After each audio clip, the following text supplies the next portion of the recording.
Mudzidzisi ndingaiteiko kuti ndiwane upenyu usingaperi?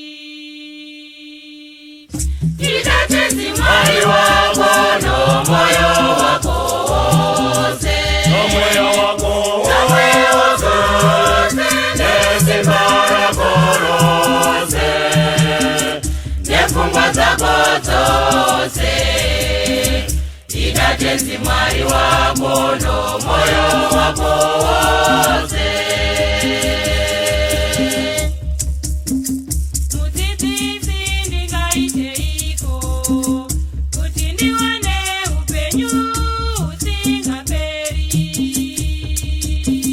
Itatezi Mwari wako nomoyo wako wose, nomoyo wako wose, nesimba rako rose, nefungwa zako zose. Itatezi Mwari wako nomoyo wako wose. uyo inama yako Sabula kwa unozita iwe pachako. uyo inama yako Sabula kwa unozita iwe pachako. Ama yangu ndianiko, ndianiko ama yangu, ndianiko ama yangu. Mumwe munhu akabva ku Jerusalema achenda ku Jeriko, akasangana namakandanga akamupamba hanzu dzake ndokumurova achimusiya akakuda kufa. Ko hama yangu ndianiko, ndianiko hama yangu, ndianiko hama yangu.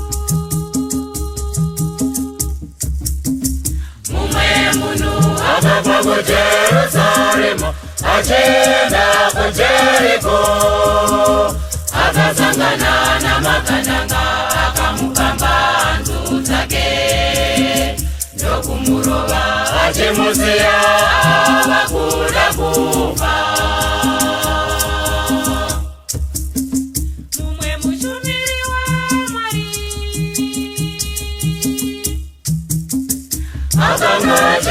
akamachirawo nenzira iyoyo, akamuona akamunyenyeredza.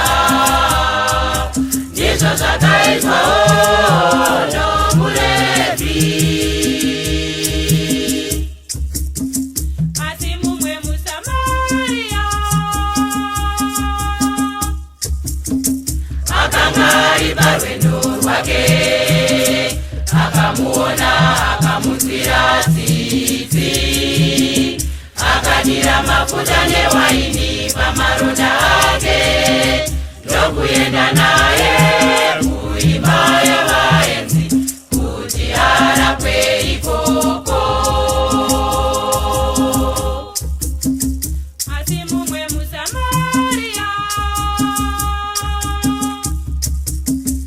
akanga ari parwendo rwake, akamuona akamunzwira tsitsi, akadira mafuta newaini pamaronda ake ndokuenda naye kuimba yavaenzi kuti arapwe ikoko. Sokuuya kwako pavanhu vatatu ava, ndiani hama yauya akarohwa namakandanga?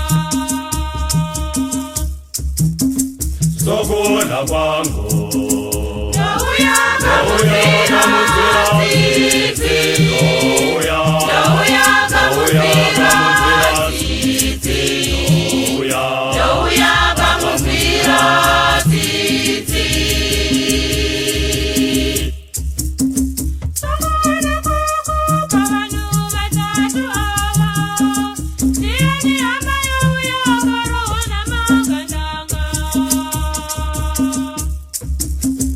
sokuona kwangu Jauya kamusia